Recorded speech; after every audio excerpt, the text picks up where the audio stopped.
Welcome to Bat Lessons, the Batman History Podcast. I'm Brian. And I'm Alex. And today we're talking about Bat-Mite? Yeah, what do you know about Bat-Mite? Nothing. It sounds like something you'd spread on toast in Australia. Bat-Mite's a really interesting character. And to be honest with you, I don't know that much about them either. Everything I know, I learned while researching for this episode, other than vaguely that it exists. But I think what might be most interesting to folks is the relationship between James Gunn and Bat-Mite. Ooh. Yeah, so here, we're going to try something new and exciting. Is there a niche DC character or story that you think deserves more attention, whether you're developing it or not? Just somebody you'd really love to bring to the forefront at some point? I mean, everybody knows I love Bat-Mite. Bat-Mite's like my man. He's creepy as hell. And I think I got to do something with Bat-Mite someday. I don't know how to do it. Okay. Unless Matt's doing it in his script. I got his script yesterday, and I haven't had a chance to read it yet. And maybe Matt Reeves put Bat-Mite in his script. If you did, Matt, I'm going to be really, really stoked. And it's an instant green light. I love that everyone's been asking about the Batman script. He's like, here, damn. So he's on record numerous times, lots of interviews, talking about how much he likes Bat-Mite. That is shocking to me. I read the issue you sent me. Yeah. And that it seemed like a one and done. It seemed like a one-hit wonder. But I guess they come back. Yeah. Oh, no kidding. Peacemaker is a television show that James Gunn writes and directs. Did so before he was in charge of the DC universe. And so the first season is set in the DCEU, the old DC universe. And they're currently like working on season 2. Like I think a trailer just dropped not that long ago. And so people are like, how is it going to work? Like how is Peacemaker going to be moved from the old universe to the new one? Because I don't know. Did you see Superman? No. So spoilers, Peacemaker has like a very, very, very short cameo. Like he's got like 5 seconds on screen in there. And so like very clearly being transplanted from the old universe to the new universe. What's a way that you could do that? That's like extra dimensional. Multiple universes or something. Yeah, is maybe Bat-Mite performs some mischief. Okay. Because that is very much his character is a cross-dimensional. It's Loki then. Magic. Yes, right? absolutely. Yeah. Okay. Yeah, Bat-Mite is a trickster for sure. Got it. We'll step through some of those inspirations in reverse chronological order here in a minute. There's even in Superman, there's like a kind of a sort of nod to like, I think they call it like a fifth dimensional imp or whatever, which is, yeah, he's into Bat-Mite. That's funny. What did you think of this comic? It was silly. Yeah. That's all. That's like all I can really say. It just seemed really silly. This gremlin shows up and in his fandom just sabotages them for a whole issue. Yeah. And then they tell him to leave and he leaves. So it's Detective Comics number 267, May of 1959. Bill Finger and Shelley Moldoff just continuing the Silver Age silliness, right? I thought we'd step through. We did, Ace the Bat Hound before, and Bat-Mite is like emblematic of this era of Batman, and this is the first appearance. It's also emblematic of like Bill Finger's obsession with odd, gigantic set pieces, Giant things, yes. Yeah. He doesn't do it once, but like 3 times in this issue, which is really funny. Both the cover and the title page for this book, things that happen inside the book. That's true. Yeah. That is true. So we're bucking the trend here in a good way. Yeah. So the gist is that Batman and Robin get a call about like some gang activity happening down by the dock, right? And they go down to the Batcave and they notice it's been disturbed. They're like, what's going on? And all of a sudden appears this like pudgy, fat little imp man. And he says, I'm from another dimension and we're going to be a perfect trio. I want to work with you to fight crime. And Batman's like, that's not a good idea. I don't think we should do that. And Batman's like, you know what? You're right. Poof. He poofs himself out of existence. And they're like, I'm glad we don't have to explain that to anybody, Yeah. Which I think is a really funny reaction. Like if an interdimensional being showed up, you wouldn't be like, what was that? My whole world's upside down, Holy smokes. Like There's just- more. Yeah, they just take it in stride. Like, this is a perfectly normal thing to be happening. Yeah. I mean, I guess Batman has run into interdimensional beings already, right? So Yeah. Oh, for I don't sure. know. Yeah. But yeah, it's a weird brain twisting kind of thing to put yourself into his psyche for that kind of thing, where he's just like, yeah, I met one of the Keebler elves today from another dimension, and it's like, whatever. Yeah. So they get in the Batmobile to go catch these guys at the dock, and Bat-Mite's like actually there. He makes himself invisible, and he like hitches a ride on the car. So can appear and disappear, comes from another dimension, makes himself invisible. Those are his powers so far. Mm-hmm. And then they're confronting the guys on a bridge, right, as they're trying to flee the scene. Yeah. And Bat-Mite, like, I don't even know how to describe it, makes it shake. Yeah, he like turns the bridge into rubber, like the way that you see waves in like a rope or something. If you like whip a rope and it like whoa whoa whoa whoa whoa whoa, that's like what you're seeing in the bridge here. And actually, this is kind of a fun fact. I think up in Seattle, way back, they built this suspension bridge and they made some mistakes. Sure. And there's some really crazy footage of this big bridge swaying in the wind like this. Yeah. It's insane. Yeah. It reminds me of, like, you know, have you ever seen like a skyscraper during an earthquake and how they're designed to sway? No. Oh, I know they are designed to sway, but I haven't really seen a time lapse or something of a. Well, there's like videos of like inside of skyscrapers too, like after an earthquake in, like, you know, Tokyo or whatever, and you can see the whole building moving and people are freaking out. It's really wild. Yeah, it's really wild. It's probably got to be like riding a boat. Yeah. Later, they're like, what the hell happened? And Bat-Mite's like, oh, I was helping you, you know. Wasn't that great? And they're like, no, go away. Don't stop doing that. And he's like, okay, bye. And like, that is just the theme of the whole issue, is like, they go after Crime X. Bat-Mite tries to help. It's obnoxious. He convinces him he's leaving and then proceeds to not leave. The next one was, I think they called it an audio expo. Yeah, something like that. And so there's a bunch of like oversized hi-fi equipment. Yes. I did think that was hilarious that it's the era where like hi-fi stereos are like a big thing, right? Yeah. But they are gigantic, which I couldn't understand what they were doing. Were they trying to like sell things you could not fit into your house or something? Like, I think the idea is that, like, have you ever gone to, like, you know, a children's museum or like a science center or like even a like a convention, and they've got the booths and stuff. I think the idea is, if you're going to give this the charitable, like, how could this possibly exist? Like, what is Bill Finger thinking? Is that, like, yeah, this is some sort of event, some sort of novelty. You take your kids, you see the oversized hi-fi equipment, and yeah, like it's an ad for Victrola or whatever.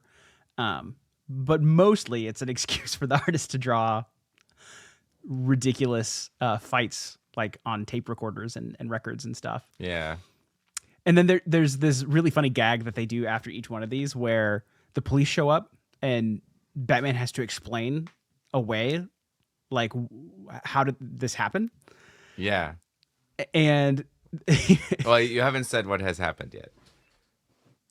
they're fighting on record equipment. Please. They're fighting on record equipment, Yeah. but like the thing he has to explain away is that the record itself, this giant disc, Yeah, it comes like, off the turntable. Yeah, like flies. Yeah. And so, yeah, I remember what you're talking about, where he has to explain. He's in like, this, oh, it's like Star Trek jargon or something.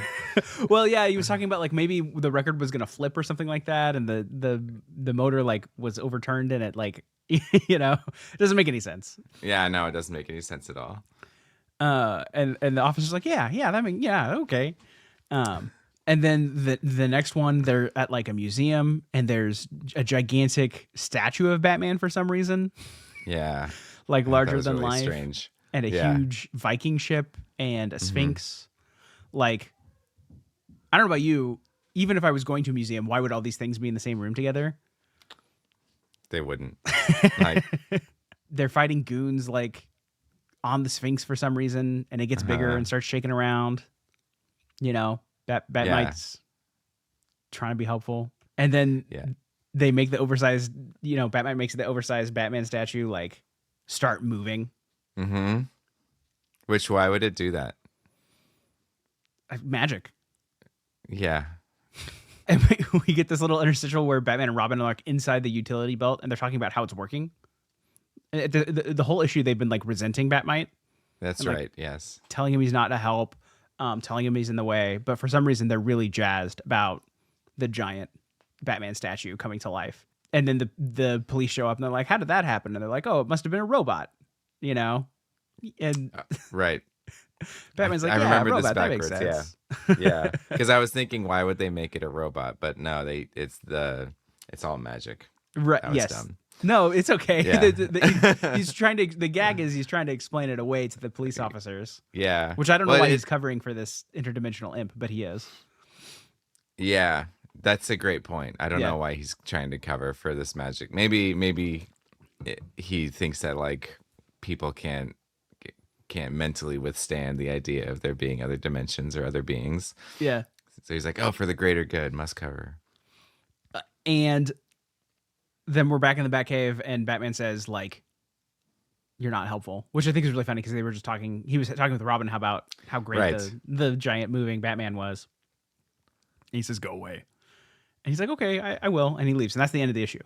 The funny thing to me on that beat is Yeah. that this is the one time where it was helpful, Mhm. and Batman says, wow, this is helpful. Yeah. And Bat-Mite is like, I lost control this time. I got to get out of here. Like Yeah. he was like, oh, it's too far. Like the one Yeah. time he is helpful is the time he was like, it was an accident. I got to get out of here. Yeah. So it's actually a story that's remarkably similar to the Batman of Zero-Nar. So like Zero-Nar, you've got a space alien who's Mhm. watching Batman and Robin through a telescope, right? Like Galaxy Quest Yep. style. Mhm. And then summons Batman to the other planet and says like, please help me. Here we've got an interdimensional being who's also like a super fan of Batman. He's like, I made my own costume, right? He comes and says, I want to be on your team, right? Very, very similar. What do you think of the first appearance of Bat-Mite, the trickster, being Forgettable. from another dimension? Really? Yeah. Yeah. I was like, all right, flash in the pan. We move on. But yeah, so that's like a few minutes ago when you said Yeah. that James Gunn Gunn. is a big fan, and then Bat-Mite keeps coming back. It's Can't like, wait for the adaptation. what? Just Yeah. totally surprises me. Yeah. If you had to guess, like, inspirations, knowing what you know about the character, but then also about like how we've built these out, like how do these characters first appear in Batman? What is the pipeline to this character existing, do you think? I mean, I would still go with what I said earlier. It just sounds like Loki to me. It's Mhm. and like for me, Loki is not the Marvel character. Loki is like I watched Gargoyles in Disney when I was younger, so Sure. it's like the Greek history or whatever that or the Celtic. Sure. Is it Celtic history? I Yeah. don't remember. I I think Loki? of that. Loki is Norse. It's Norse. That's Yeah. right. Norse god. Norse. Yeah. Yeah. I think of that Loki and Sure. how they were just constantly causing issues. Loki also shows up in like Supernatural Oh, sure. as Yeah. like a big trickster who it's ridiculousness, but he has the brothers in like game show situations where if they lose, they die, and if they win the game, they get to survive and stuff. So very trickster-esque stuff. Yeah. For anyone who's screaming at the radio, I know that Loki, spoiler alert, turns out to actually be the angel Gabriel.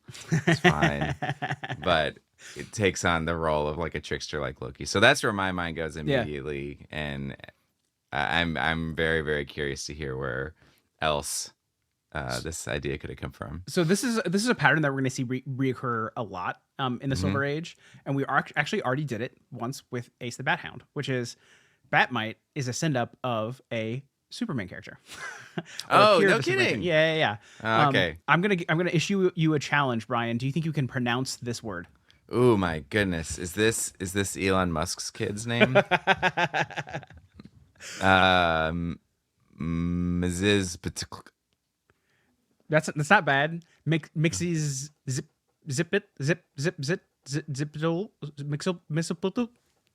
This is this is the current version name of this character's name. There's In the Golden Age, it was this. People will also often call it Mxyzptlk. Oh, okay. And it is a Superman character that actually shows up in the 40s. So in Superman number 30 by Jerry Siegel and Ira Yarbaugh is the name of the artist. I was not familiar with them before. We get the first appearance of Mr. Mxyzptlk. I'm so thrilled that this is the first time you've heard of him. Yeah, I have no idea who this is. This is interesting. Yeah, it's like even a different art style. Yeah. It's Elmer very Fudd, cartoony. yeah. It is Elmer Fudd. I'm glad that you brought that up. So Mr. Mxyzptlk is the 5th story in this issue of Superman. He's not on the cover page like Bat-Mite was, and so I think by the time we get to Detective Comics and we're adding the interdimensional imp, they're kind of counting on it being a success. They're putting it on the cover because we've had years at this point, almost a decade, of Mr. Mxyzptlk being a success in Superman. But when he shows up in the first issue of Superman, he's much more what you expect, which is like kind of a throwaway character. Shows up on like the 5th page, right? Or in the 5th story. His story is much more ridiculous. He gets himself into ridiculous situations and just causes havoc. Much more generically trickster than like antagonistic to Superman himself. Issue starts up. He's walking across the street, gets hit by a car, right? And the ambulance shows up and they put him on the stretcher and he's so heavy they can't lift him. And they're like, what the hell's going on? With this guy, who they assume is dead. He wakes up and he's like, I'm just fine, hijacks the ambulance and drives it up a skyscraper. And when he gets to the top, it explodes in like a multicolored, psychedelic explosion. Like a firework. Yeah, exactly.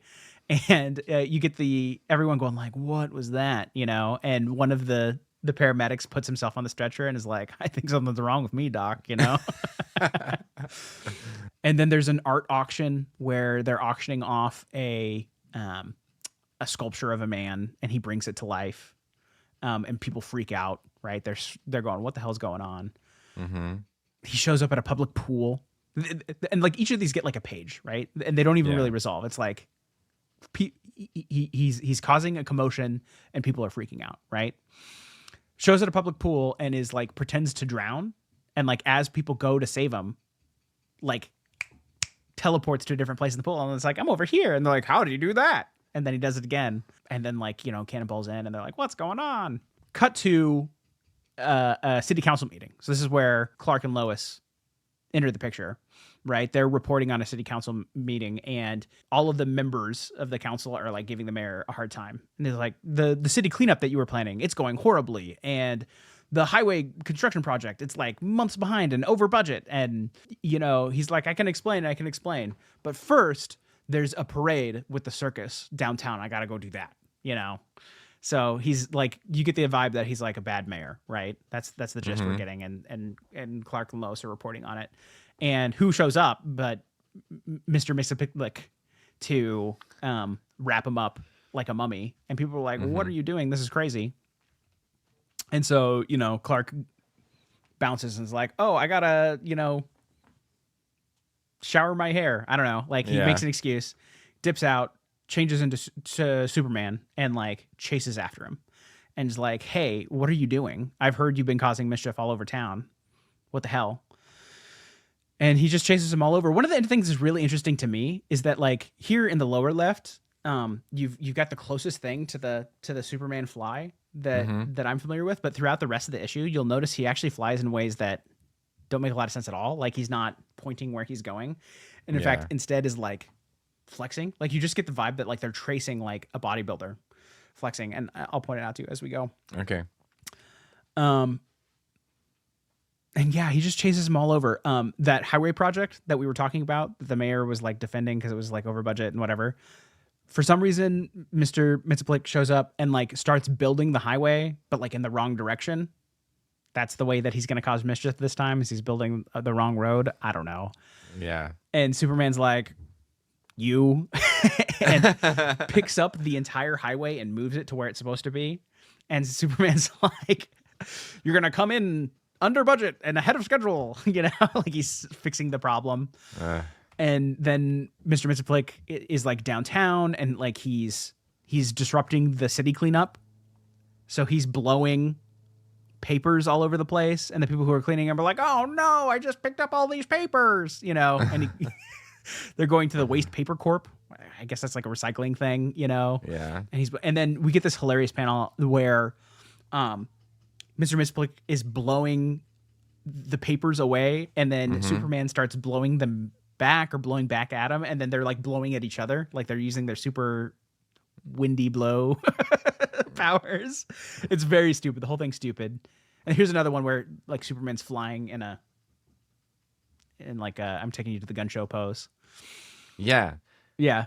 The weird. So since you pointed out, the Yeah. thing that's really weird to me more is how his legs are when he flies, because they're always they're open, like he's like gonna jump on a horse or something. Yeah, maybe he's like leaping. Maybe that's not a fly. It's like he's bounding. I don't know It's what a it very is. strange pose because it's not very aerodynamic It's at all. whatever it is. It's very clearly the artist is like, I'm drawing a strong man, not I'm Over drawing and a over. character in the story who is, you know, traversing. Yeah. And then we cut to this circus parade, which doesn't make a whole lot of sense. And there's all these like zoo animals who are doing ridiculous things, you know, breaking out of their cages and like Kicking fighting butts. people. Yeah. Yeah. And in the lower left-hand corner here is, I guess Superman's using his X-ray vision to see across town, and like, there's like mass mischief, right? So this lady's fridge is making music. Yeah. This guy's radio is spraying him in the face for some reason. A guy who's putting coal in a furnace. I think the furnace is frozen. frozen. Yeah. Just all kinds of ridiculous stuff is happening. And so Superman, instead of like trying to fight Mxyzptlk, like comes and's like, "Hey man, what's your deal? Like, what's going on?" And Diplomacy. yeah, exactly. For the first time, he's just like talking to him about it. He's like, "I'm just a dude from this other dimension. In fact, I'm a scientist, but I found this book of forbidden knowledge, and it has these two magic words in it. And one, I can say it, and it brings me to your dimension. And the other, when I say that one, it takes me back to the dimension I came from." Superman's like, "Oh, how interesting. Like that you would say that word and it would make you go back." And he's like, "You stupid three-dimensional being, like with your puny third dimension brain, you're not going to be able to get me to say it." And then proceeds to like, as he's laughing at him about how he's so much smarter, says, "I'll never tell you that the word is," and it's Mxyzptlk backwards. Cool. And has this realization like, "Oh no, I said the word," and then he poofs away. And Superman's like, "That'll teach you to make fun of us third dimensional brains. Like, not so bad for a little brain man like me." And that's the end of the issue. So It's very, very, very similar. it's similar, except instead of being like, Bat-Mite is like Batman's biggest fan. Mxyzptlk is is just generally mischievous and in fact somewhat oppositional, right? Yes. So, but yeah, same idea. Small, Yeah. pudgy elf can bloop in and out of existence and like bend realities. What do you think about Mr. Mxyzptlk? Flash in the pan, monster of the week, not coming back, obviously. No, it's a popular. Like, it's in the cartoons, it's on television shows. It's like people love it. It is very much of a piece with, the Silver Age silliness, and like people grew up with that, right? And to some degree, it like makes more sense than some of the silly things that are happening in the Silver Age. Like, you could imagine a totally earnest, dog for Batman. In fact, like Batman Beyond, like you talked about, he just so happens to have a dog, right? It's not ridiculous that he's not solving crimes per se, right? He's just around, and like maybe he helps in a truly dog way, right? So there's something that is normal that is like made ridiculous. This is something that is fundamentally ridiculous. You can't imagine the sort of like banal version of the interdimensional imp, right? Yeah. So it is like distilled, like purified, like Silver Age goofiness. Yeah, no, that's a great point. That like if Mxyzptlk showed up and just didn't do anything, and Superman was like, "Oh, who are you?" And he's like, "I'm from another dimension, but I'm just not doing anything. I'm bored. I'm on vacation." Yeah. So as for Mxyzptlk's name, there were letters columns where people asked and said like, "What is the meaning?" And they were like, "It's just nonsense. It doesn't mean anything. It's gibberish." There are people now online who think it's a Turkish word. Let me go back in the slide deck and find my note. Turkish. Yeah, Well, this takes me back to the Zurinar thing. Oh, sure, I was yes. wondering, like, where does that come from? Yeah, so there's a word Mxyzptlk, Muziplik, Mxyzptlk, which is Turkish for trick or prank. Oh, that's fun. Okay, so yeah, Maybe. that's too close. Yeah. Well, we don't. Everyone who would know is dead, but it seems like it's likely part of it there. Yeah, this just seems like an insane coincidence. Yeah. If it's not. So I want to walk you through some of the things that I think are inspirations. I'm glad you reached for Loki, but I have a whole host of other things. We're going to work kind of back in reverse chronological. Visually, Bat-Mite reminds me a lot of Curly from the Three Stooges. Oh, okay. Kind of like a portly, person in a bowler hat or a I forget what the other name for the hat is, but who's bald, right, and has a lot of like ridiculous physical comedy. Here I've got a video of him like this is a public domain skit from the Three Stooges called I think it's like Disturbing the Peace or something like that. I can't remember. Oh no, Disturbance in the Court. And the judge is asking him to take off his hat, and the porter is asking him to raise his right hand and put his hand on the Bible, and he can't do all of it at the same time, and it's just very ridiculous. In terms of like physical comedy, there's also, like you mentioned, Elmer Fudd, right? Yeah, it's a very similar, stepping back through the sort of like, this is the first time in the comics you get something that's truly cartoony, right? Where it's like over the top, physicality and motion. There's more like vaudeville or like silent movie influence, right? Yeah. And so both of these, like Looney Tunes and the Three Stooges, are contemporaneous, right? Like 40s and 50s when these things are being created. That's when that's happening. Looney Tunes is sort of preceded by Disney, right? So Disney had cartoons called, I forget what they're called, like let me pull my notes. The Silly Symphony. Silly Symphony, yes, right. This one is a specific Silly Symphony called the Goddess of Spring, right? Where you again have like supernatural tricksters who are like injecting themselves into people's lives and things like that. So I think that like the gist is that this is the Goddess of Spring, and she's being like summoned by the devil or something with like music. And they have an interaction. But there was another one that was kind of similar where what was it called? It was called Hell's Bells. This one's in the 30s. Hell's Bells was in the 20s. Where it's just like, yeah, I don't know, like the same sort of like vaudeville slapstick physicality and supernatural like world bending stuff. The Silly Symphony is kind of directly inspired by the silent era stuff. So I don't know how familiar you are with Felix the Cat. I used to be a lot more familiar with Felix the Cat. Yeah, so a lot of the Felix the Cat stuff that people know is from like the 50s when it was in color and it had sound and things like that.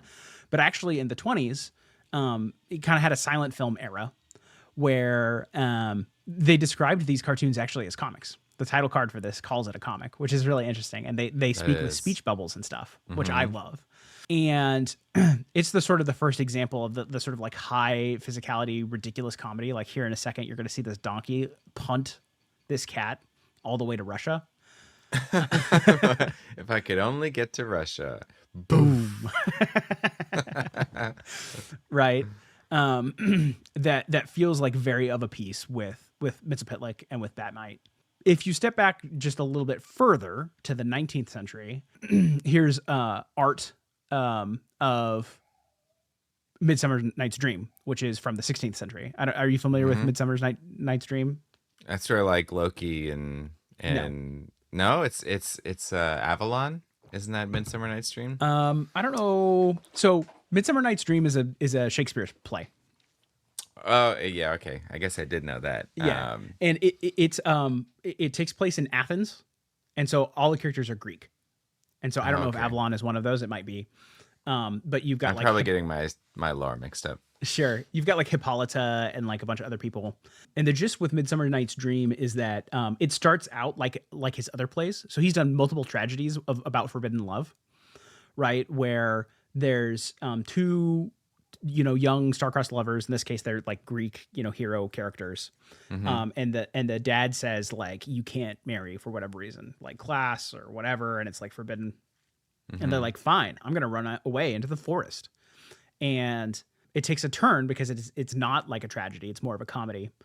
They get followed by a bunch of their friends into the forest as well. I'm gonna butcher it, but like the gist is like they're in love with this one girl. So there's the two guys following the one girl that are following them into the forest, and Hippolyta is the one that's in the like forbidden love, and they're in love with each other. And there's these fairies that are in the forest. And Oberon is the king of the fairies. Oh my gosh.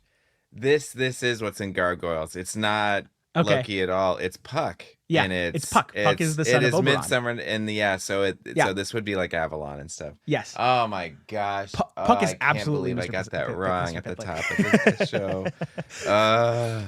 Puck is what like I have a specific vision of a character in my mind, and it is Puck from Gargoyles. Is what I've been thinking about this whole time. Okay, I'm glad. So Puck is the one that's in the center of this painting. Got it. Oh, Yeah. okay, with the feather on his head. Yes. Got it. This painting, by the way, is by Joseph Noel Paton, 19th century, but the play from the 1500s, right? And Puck is sort of tasked with Oberon is like, get these clowns out of my forest, right? They're causing troubles. They're like, noisy. This is our, this is the domain of the fairies. And Puck's like, I can do that. And so he comes up with this crazy plan where he creates like a love potion by like crushing up this specific plant, and he like rubs it in people's eyes when they're sleeping, and when they wake up, the first thing that they see, they're going to fall in love with it, right? And so he thinks he's going to make Hippolyta fall in love with one of the other dudes who he turns like into a half donkey, like he turns his head into a donkey, and it's like, ha ha ha, you're going to love an animal, right? But she sees the wrong person first. And he ends up like, oh, I got to fix this. And so he rubs the love potion on the two dudes' eyes, who is following the chick who's following Hippolyta. They wake up and then they're in love with Hippolyta. And it's like, it's ridiculous because everyone's falling in love with everyone and no one's in love with who they're supposed to be in love with. And so everyone's surprised, right? Because they're expecting a tragedy from Shakespeare. And instead it's like psychedelic, supernatural. There's this guy turning people into animals and making them fall in love with each other. And like, he even does like a wink and nod, like at the end of the play, like famously Puck gives this monologue of like, hey, if this pissed you off, like, tis but a dream, a midsummer's night's dream, I'm butchering it, but to me, Puck is the direct inspiration. Like if you had to pick this up makes total sense too. Yeah. Especially at the end of like, we'll just put everything back to normal. Exactly. Yes. Like, everything goes back. Monster of the week. Yeah. 100%. Yeah. Another character to me, if we go even further back to in fact, we don't know how old the character is, that I think is probably the closest analog, other than Puck, is Rumpelstiltskin. What do you remember about Rumpelstiltskin?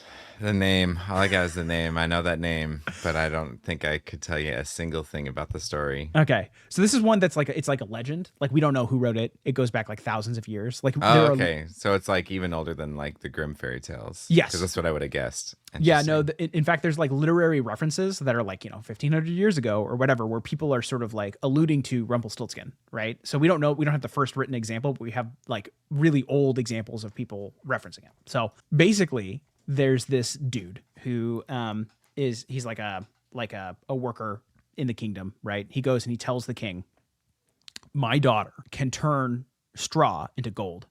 And the king's like, oh snap, do it or I'm going to kill you. And he takes the yeah, so he takes the miller's daughter and locks her up in the castle, like in a room by herself with the spinner. I forget what it's called. The thing that spins. Spindle or something. Yeah. And says, I'm going to leave you here overnight. And when I come back, and he leaves her with a bunch of straw. When I come back, all this straw better be gold, right? And she's like, oh shit, I can't do that. I don't have that power. What's going to happen, right? And so this little tiny man shows up and comes into her room and says, if I turn this straw into gold for you, what are you going to give me? Right. And she says, all I have of value is this necklace. And he says, great, fine. I'll take the necklace. So she gives him the necklace. He turns the straw into gold, right? The next day the king comes back and there's all this gold in the room. He's like, oh my goodness, you did it. That's awesome. I'm going to make you do it again. And he locks her up in the room, right, by herself, and with even more straw than the last time.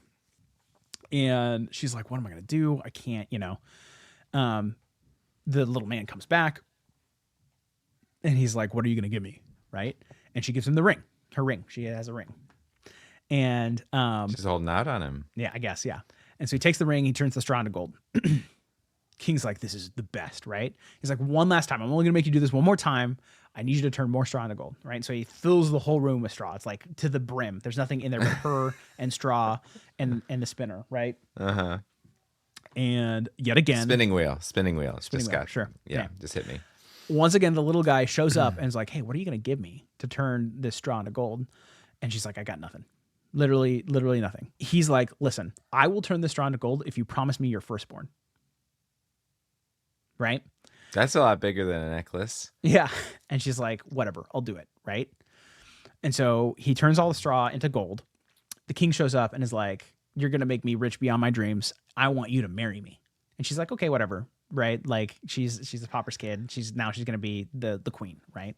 Yeah, it's a Knight's Tale. She's changing her stars. I guess. Right. She's marrying the guy that locked him up. Yeah, that's totally normal. Yeah. And so they get married and things are going great for a few years. Then they have their firstborn child who shows up, but the little man, right? Mm-hmm. And she's like, no. You can't take my baby. Like, you're going to break me. I can't. There's no way. Like, I want to take it back. And he says, if you can figure out my name in the next 3 days, then I'll let you keep the baby. But if you can't figure out my name in the next 3 days, right, then the baby's mine, right? He poofs away. So at this point, she's the queen, right? And so she sends like all the king's men to like all of the villages and describes like there's this little man.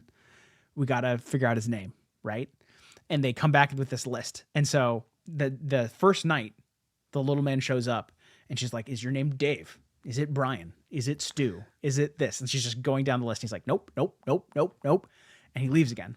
And she sends all the people out and she's like, okay, now leave the city. Send them all over the land. We're going to get more names, all the villages, right? And they come back. They do it again. She goes down the list of names. Nope. And then the third day, this is the last day, she sends them out again.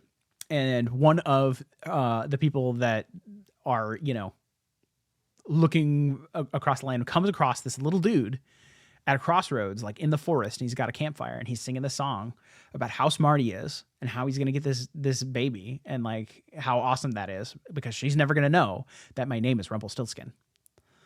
Right? And so the dude comes back and tells her like, hey, I found this guy in the forest who says he's going to take your baby and his name's Rumpelstiltskin. Right? He comes back at that night, third night, and he's like, haha, I'm going to get this baby. Right? And she says like, I know your name's Rumpelstiltskin. And he screams in anguish. He's like, oh no, how would you ever know? And he takes his own foot and he rips himself in half. And that's the end of the story. What? What a crazy story. Yeah, it is. And it's totally the same thing as like Mxyzptlk and his name backwards. Yeah. No, So- you're right. That's crazy. Yeah. Rips himself in half. Yeah. Wow. The good news is that it's like, a short story. So there's not like a graphic description of like intro. Oh, It's yeah, like- yeah. And also, it's a good story that it's like completely a tall tale. Like it's not real in any way. It's completely fictional, but still like crazy and like otherworldly. Yeah. So that's my best guess. That's what I was able to sort of work out. No one's really on record, right? No one interviewed Jerry Siegel and Joe Shuster about this. No one interviewed because they're not super important characters. Like if it's 1970, whatever, right? And Bill Finker's like on his deathbed and you're going to ask him, you're one of like the three people who ever talked to him about the inspiration for character. You're not asking him about Bat-Mite, right? So my best guess is like visually, I think Curly from the Three Stooges, and maybe like Hardy from Laurel and Hardy, like maybe that was another like portly dude who was wearing a bowler cap at the time. Kind of going back through what was really prominent at the time, which is like these super slapstick cartoons, right? Like Looney Tunes. Right. And then, working your way back to Midsummer Night's Dream and Rumpelstiltskin, you've got these sort of tricksters that, have qualities that are very similar. Yeah, that totally makes sense. I was also thinking about the animation stuff and how I think there's probably an element of that they were going for like fantastical and magical because that's something that could not be represented in live action. It's something that they were flexing on the cartoon. Yeah, and you get that, right? Like this is the first time in Batman and Superman where you've got like Superman's punching this dude and he's like folding himself in half like a rubber band, you know. And same in the Bat-Mite issue, right? They're like literally taking this bridge and like whipping it around like a rope, you know. Right. Very, very like cartoon meets comic for sure. Anyway, that's what I got. That's what I got on Bat-Mite. I love it. This really interesting. Yeah. Oh yeah, the Silly Symphony is kind of interesting to me because actually all of this is really interesting to me because like between Looney Tunes and the Silly Symphony stuff, I've probably seen most of all of this. Sure. Yeah. Because it used to run on the TV all the time. Right. I've never seen this one. Yeah. Oh, really? This one? I don't think I've ever seen this one. Yeah, it blows me away. But there's all sorts of and it also is crazy to me. And this is like a total tangent from Mxyzptlk and Bat-Mite and stuff. But it's so crazy to me how, like, while it doesn't hold up in a like societal what's right and what's wrong kind of way, the animation still does actually hold up pretty well. Like I would not have guessed that it's 100 years old. A lot. It's really interesting.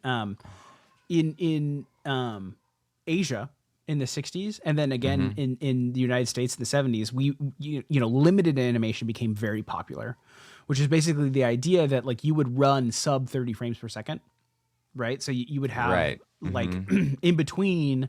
Sort of main beats, like my arms here and my arms there, you might have like only 3 frames, right? And so you're really only running at like 3 frames per second or something like that, right?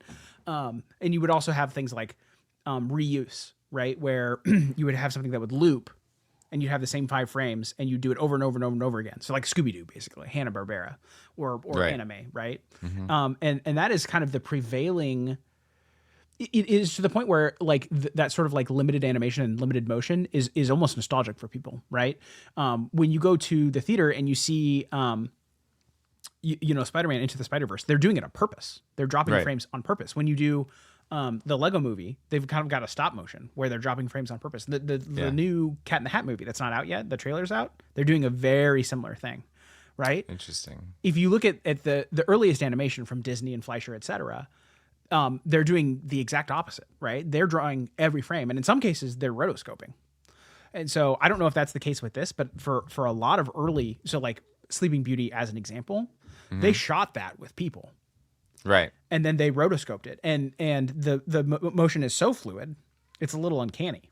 Yes, it's really odd. Snow White, I think that with the dancing scene and stuff, there's a lot of that kind of motion, and then it's. Yeah, it is bizarre because it's like a 2D take on like a very 3D thing. Yeah. So especially when they're trying to create these like sort of elastic rubber bandy type characters, it's almost like over smooth, right? It's a very interesting sort of style that we don't get anymore, for sure. This cartoon, this is totally Persephone in Hades. Oh yeah, there you go. Yeah. I wouldn't have got that, but that's interesting. I'm glad that you can tell that like you don't even have sound. You're just watching it roll. Yeah, well, it clicked because it's the goddess of spring was just kidnapped by Satan essentially, and then taken down, and that's like Persephone is the goddess of spring that is forced to live with Hades. She comes up for one day a year or something, and her mother is. I don't know. If Allie were here, she would tell me all about this. Well, there you go. She knows the story. But yeah, that's what this is going on. This is really interesting. Nailed it. Yeah. Oh, but then the Lego Movie reference. Yes. That's like paying homage to all of the stop motion, 100%, like fan stuff that was made. Yeah. I love this kind of detail. By the way, this is the kind of stuff that I think people that listen really love. Is when we go on these rando little tangents. I hope so. Yeah. Fun facts. The thing is, right? It's really easy to. View these characters in isolation, but like I can't not look at a character like Batman and go like, why? Oh yeah. what possessed someone to put this in Batman? And it's kind of fun to go down the rabbit hole of like, there's actually some pretty deep like pop culture stuff that's contemporary, but even if you just peel the onion one layer back, it's like literary reference that is like permeating your pop culture. Yeah. Well, I think that the show's been really good for me, and just like being your friend's been really, really good because I look at things differently than I used to. Like I just watched the new Jurassic movie. I texted you because I went to the theater, saw the new Jurassic World movie. Yeah. And all throughout that, I was just like calling it, like beat for beat. Okay, this is what's going to happen. Or these three people are going to die. Like ding, ding, ding, ding, ding. Yeah. And then by the end of it, I really liked it, but I was starting to like realize, oh, I'm doing this thing that Alex does, where like you look at the script as it's unfolding and you go, oh, why would you show this thing if you're not going to do this with it later? Yeah. And it's making references to all the other specifically Jurassic Park, but to the movies. So then I went and I rewatched all of the Jurassic movies in a totally insane. I'd watched them all in reverse order. Yeah. 6, 5, 4, 3, 2, 1. Why would you do and that? I don't know. I was on a plane. I was in a bunch of planes, and I was like, well, I can't really remember the 6th one. So I watched it. I was like, well, this is good. Yeah. Well, I'll go to 5, and I watched that one, and it like answered a bunch of questions. But like, I caught myself watching those in a similar way of like, oh, they're doing this because it makes reference to that thing, and it only happens because like this person shows up, and they wouldn't do that if they weren't going to do this thing later in the movie. And I was making all these connections, like this, where it's like, okay, this thing showed up. Why? Why does it exist? What is it? You know? Yeah. And there's my conclusion, I guess, is at the end of watching all this Jurassic Park, Jurassic World stuff, is that it also rhymes like Star Wars, because there's so many things that are like references to previous. I think the thing is that like we find like humans are ultimately like big pattern matchers. Like that's what we do. Yeah, big time. Mm-hmm. And so you can have things that are like pleasing, that feel good, that make sense to you, that tickle your brain when they match a pattern. And satisfying. If you're not thinking about the fact that it's a pattern, you don't know why. You're just like, oh, that was satisfying. Like I like that. That was enjoyable. And once you start to realize, you know, the how those things are constructed, it becomes very obvious the reason that you find it, you know, pleasing, that you enjoy those things is like because they fit together in a way that makes sense to your brain at such a simple level, at such a obvious level that you don't have to do the deep thinking. You don't have to do the careful read. You don't have to, and so once you realize that those simple ideas and those simple ways things fit together like puzzle pieces are the ways that you find things most satisfying, you realize that it's not hard to understand what puts together a story, right? Because those simple things are the ones that you're going to get like subliminally, right? So, yeah. It's not like I have some sort of superpower. No, yeah, sure. Yeah. Well, you've also done a lot of reading. Learn these things, yeah. Yeah, you've also done a lot of reading on like script writing and cinematography and like I always think of Chekhov's gun because of what you referenced in a bunch of instances, and stuff. But yeah, this is great. I did drop a link to Puck if you were kind of curious in my head what character from Gargoyles it is. I don't know if you ever watched that show. I didn't. Let me see where did you put it? It's in the Midsummer Night's Dream section. From Gargoyles. Let me see if I can pull it up. Oh, interesting. He's like an elf, which I guess makes sense. Puck is like they describe him as a fairy in he's very elfish. Very elfish, yeah. As opposed so to this is exactly what I had in my head. Yeah. I'm glad because that you nailed it. That's where I went to. I hadn't actually gone to Loki. Although there's definitely similarity there for sure. I feel kind of silly because it's like I got a bunch of the details right. I just got the name completely wrong. This is a great issue. I mean, well, let me say this differently. This is a great episode. Issue. Didn't love it. It was, like I said, it was like, what is this? You know, why did they create this? Yeah. But I love the background. And the Mxyzptlk, whatever. Mxyzptlk? Yeah, I don't know Mxyzptlk. I don't know how it's supposed to be pronounced, but. Did you see the Mxyzptlkology book? Yeah, that was the one that taught him about the words. I thought it was funny that he's through ology at the end. And like if there was like this other universe where they have words like Mxyzptlk, they're not describing things as ologies. Sure, yeah. Doesn't make a lot of sense, but it's silly. Oh, it's silly. Well, I that's one of the Silver Age things that's fun is how it's all pretty silly, right? And so when I first started to read the issue, I was like, man, this is very Silver Age. And then I was like, we got into the Silver Age. That's what we're of doing. course. That's what we're doing. Okay. Although, like, Mxyzptlk is Golden Age, right? So Bat-Mite shows up Silver Age, but No kidding. yeah, it was 44, I think, 44, you're right. But like, you know, it blurs together. There's not actually like no one sat the writers down and was like, okay, now we're in the Silver Age. You know, they were just writing comics. Yeah, so totally. it all bleeds together. But Hey, Bat fam. Hope you like the show. Please like and subscribe. It helps us out a lot. Stickers. We got them. Great way to support the show. They're $5, and you can find a link in the description and on batlessons.com. To keep on rolling, watch this video.